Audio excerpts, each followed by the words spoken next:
Hello everyone, hope you're doing well. Today in War Thunder it is time to look at our first ground devblog for updates 1.89, and well, its arrival to the Tunguska from the Americans. One of the things that we knew from, since update 1.87 was that the Tunguska was in a wonderful place in the game with no real competition when it came to its multi-purpose use as obviously an anti-air missile launcher, an anti-tank missile launcher, on top of the fact that it had those wonderful guns on it. Now, the Americans are stepping up to the plate to have an answer to it in the form of the Bradley ADATS. Now, what is the Bradley ADATS? Well, it takes the same ideas as the Tunguska, but unfortunately only got to prototype form. It has access to 8 missiles, it has a radar system, it fires semi-active laser-guided missiles, it also keeps its 25mm and is mounted on the M2 Bradley chassis. So that's pretty much all you really need to know when it comes to the general power of this machine. Oh, another thing, you can target whatever you want with it, because these missiles are something special. They're a great mix of anti-air missiles and also anti-tank missiles, or at least in their functionality when it comes to the game.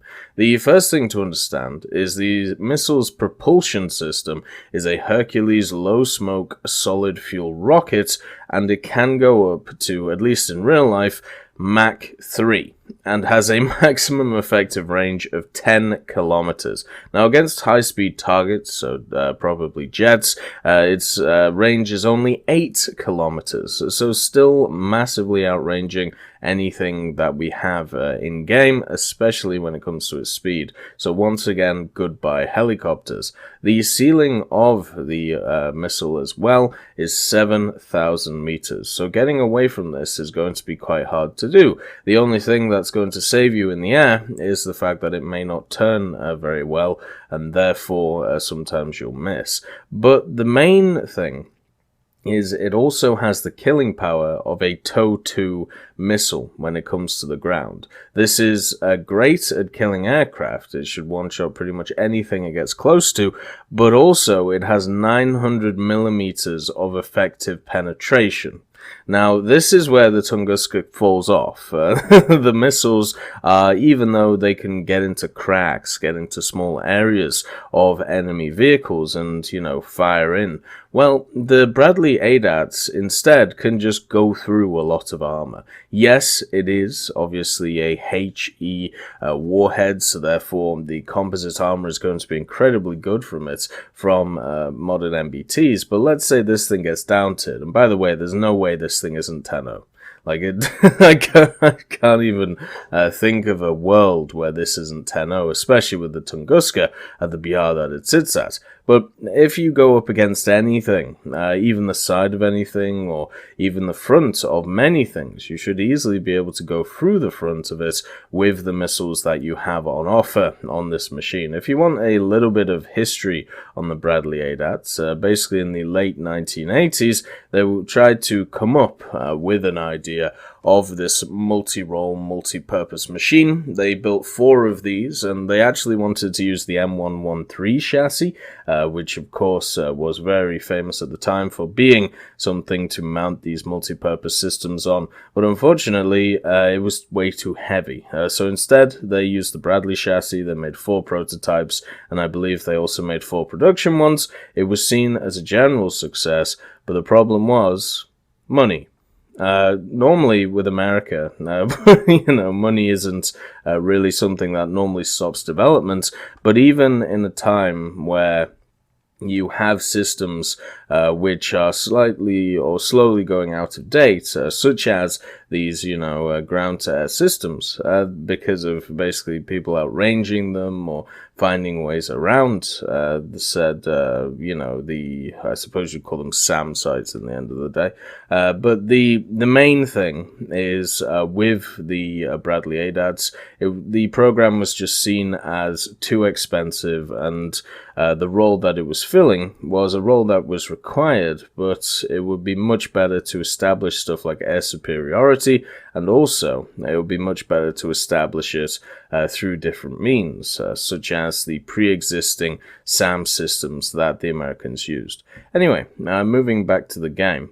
So, as we've already said, 900 millimeters of pen on these missiles. They also act like they are HE frag missiles, so good luck anything going up against this thing. The only question that goes in my mind, since of course this is a Bradley, does it go after the other Bradley that we have in the tech tree on the left-hand side, the Scout tank line technically, or does it go in the AA line? Now, I personally would actually put it after the Bradley on the left-hand side, because I don't see this as an AA vehicle. Of course, it has the idea of air defense, but it also has the idea of anti-tank. So therefore, I don't just see this as a machine which is as equal to the Tunguska. I see it as slightly better, which is a multi-role vehicle. It is definitely touted in this devblog to be much more useful for taking out aircraft, or that's how it should be seen. But the thing is, at the end of the day, if you're going to be using it in this multi-role way, because, well, most of the time with the Tunguska, you're kind of forced to as well, why not stick it in the part of the tree that follows on from the other Bradley? So at least maybe you can get used to the chassis, you can get used to the 25 millimeter, because obviously it's going to be a very similar, if not the same gun on this machine compared to the other Bradley that we have in game. There's also the factor, will we as well get access to scouting for this vehicle? It is technically, obviously, as I said, an anti-air but also anti-tank vehicle. It is still a personnel carrier, I suppose you would call it that. So will it get scouting or will it not? Instead, in favor of the firepower, it will lose its scouting. Because if it gets its scouting on top of all of this, I would not put this vehicle down. And the reason for that is because I like the mechanic of scouting. I think it gives slightly inferior tanks a way to come back in a game where, you know, they're basically outgunned by the other MBTs or by other tanks that are around the place. But I don't think this machine needs it, since it has the missiles, since it has the gun, since it has a lot of stuff going for it. Another thing that does have to be brought up as an issue, though, with all of this extra technology on it, with the fact that the 25 is mounted very high, with the fact that you have the missiles and the radar, this has now become quite a tall boy. It's going to be easy to see this from absolutely miles away, and if this is not paying attention, I mean, with its radar, then I can definitely see it being picked off quite quickly, especially by helicopter pilots. Now, the way that radar works in the game right now, it's kind of incredibly easy to make sure that you're seeing, you know, the enemy helicopters come in, and if you ever see a plane, well, that's going to be dead very quickly. But the main thing is it's just one of those things that you're going to have to worry about. Same with the Tunguska, where they're just massive vehicles. Another one is hull break. Would this machine get hull break as well? You see, there's a lot of like little minutia with this vehicle that makes me wonder, you know, how it's going to play out because of these factors. Because if it has hull break, you're going to have to play much more defensively than you would before. Instead of using it as an anti-tank system, using it as, of course, a more anti-air system with the ability for anti-tank. But if it doesn't have hull break, then you can be a little bit more aggressive with it. It looks, at least to me, that it's stabilized. And also, if it has scouting, you could also play the aggressive scout role. You could also play the passive scout role. Also, as another thought, The thing that makes the Tunguska so powerful was that it was the only real counter to helicopters that we got in the game. The other one, the automatic, also is incredibly good, but it comes from a nation which doesn't have helicopters. One of the issues that I brought up many times is the fact that the parity of mechanics in the game is not great. It would be nice that every tree gets access to certain vehicles which give them specific, well, at least they're comparable to other vehicles, from other nations. Now, the Tunguska was a push away from that idea of parity. So I'm happy that we have the ADATS because it pushes us towards more of an idea of an equal playing field when it comes to mechanics.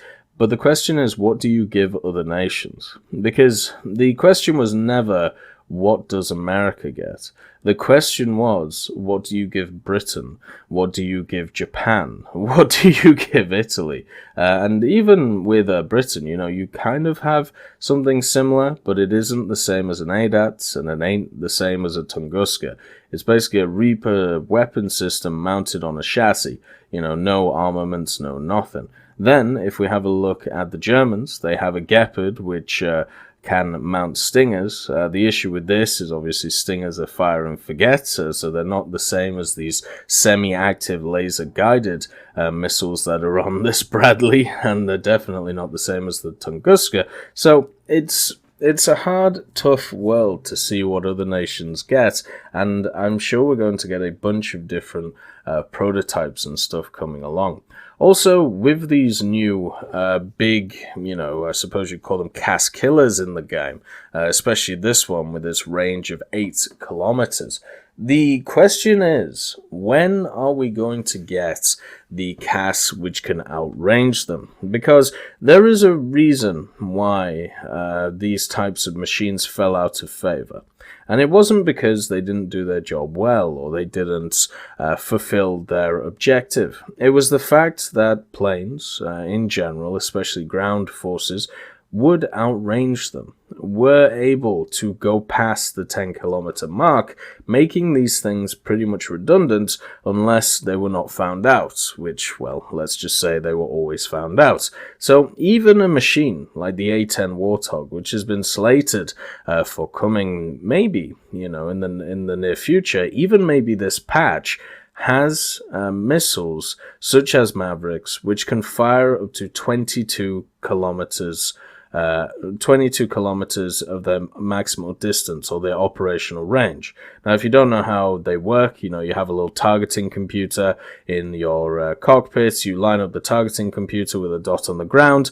You lock it on using that computer, and then you fire the missile, and it guides it into that point that you have marked. Now, this has, as I said, an operational range of about 12 miles or 22 kilometers, which is way more than systems like this Bradley and like this Tunguska. And we haven't seen anything like that in game yet. The next step in evolution for CAS, and, we've heard for a long time, I even believe it was Gamescom 2017, where they talked about it in an interview where they were testing stuff like the Frogfoot, the Su-25, and also the A-10. And this would be one of the only mechanics that would make something like an A-10 viable, but at the same time, it would mean that it wouldn't have a counter, because of the fact that at top tier ground realistic, which is where it would be mostly used, there isn't a way of really countering them effectively, because the counter, which is jets, are effectively priced out of the game. So you'll have one or two ground attackers come in, stay miles away from the battlefield, fire in their, guided munitions, and machines like this, they'll be great against helicopters. They'll be great against jets that come over the battlefield, but they won't be great against those forms of planes. A lot of people talk about how the aircraft that we have in game, the jets that we have in game, are always lagging behind the ground forces. The fact that we have vehicles from the 1990s, mainly at the top echelons of War Thunder, and we're still in even the 60s, 70s, and 80s for jets, mainly the 60s and 70s. And the question on a lot of people's minds is why? And, well, the answer is because aircraft began to incredibly dominate. Even in World War II, you could say that aircraft fully dominated. Well, not fully, but, you know, there was obviously other factors, but the aircraft did, the majority of the time, dominate over ground forces. And today is, you know, the same. There's a reason why for modern MBTs, a big look at their armor is more based around missiles than it is other forms of armament against them. And because of this, it's kind of interesting because over the last 20 years, there's always been this conversation or debate about whether the tank will ever be redundant. There is never that call for aircraft because they're just so much more useful and have so many different ways that they can be useful on the battlefield, if not just their speed, and if not the fact that they can take out machines which are designed to kill them, such as this machine right here. I'm very happy that we have this machine coming.